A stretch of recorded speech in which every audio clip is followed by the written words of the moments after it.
អូខេសួស្តីគ្នាយើងឥឡូវដល់លំហាត់ទី7តាក់ទងជាមួយទៅនឹងរបាយការណ៍ប្រចាំខែអញ្ចឹងប្រហែលជាបងប្អូនទាំងអស់គ្នាធ្លាប់ដឹងហើយអញ្ចឹងរបាយការណ៍ប្រចាំខែណាយើងត្រូវចេះធ្វើអាហ្នឹងចំពោះអ្នកទៅធ្វើការក្រុមហ៊ុនណាអញ្ចឹងយើងត្រូវសរសេរណាប្រជាណាចក្រឲ្យកន្លែងនេះគឺមាន logo យើងដាក់ឈ្មោះ logo មាន logo របស់គេមកដោយសារខ្ញុំអត់មាន logo អញ្ចឹងណាយើងអាចដាក់ជីវភាព logo របស់គេមកអានេះរបាយការណ៍ស្ដីពីសកម្មភាពការងារប្រចាំខែណាយើងអាចដូរទៅតាមខែឆ្នាំហ្នឹងមកអានេះសមិទ្ធផលទទួលបានរៀបចំឯកសារកែប្រែយ៉ាងទៅណាអានេះយើងអាចប្រើជាមួយទៅនឹង bullet នេះប្រើជាមួយនឹង bullet បាទមកសញ្ញា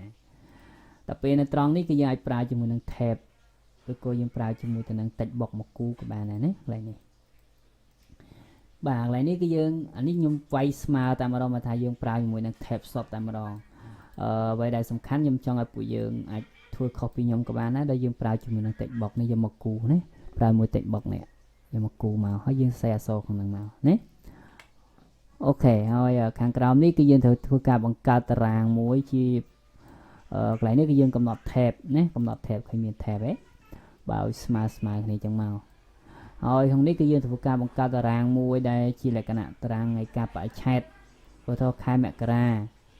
ហើយ1មករាហ្នឹងយើងហត្ថលេខាសកម្មភាពយើងធ្វើអីគេខ្លះយើងសរសេរមកទី2យើងធ្វើអីខ្លះទី3ធ្វើអីខ្លះជានេះជារបាយការណ៍ប្រចាំខែចុងក្រោយគេគឺឈ្មោះនាយកដ្ឋានឈ្មោះហត្ថលេខារបស់យើងទៅអូខេនេះគឺជារបាយការណ៍ប្រចាំខែណាបើសិនបើពួកយើងអត់ចេះធ្វើទេយើងអាចទៅមើលគំរូនឹងបានអរគុណជួបគ្នានៅវីដេអូក្រោយ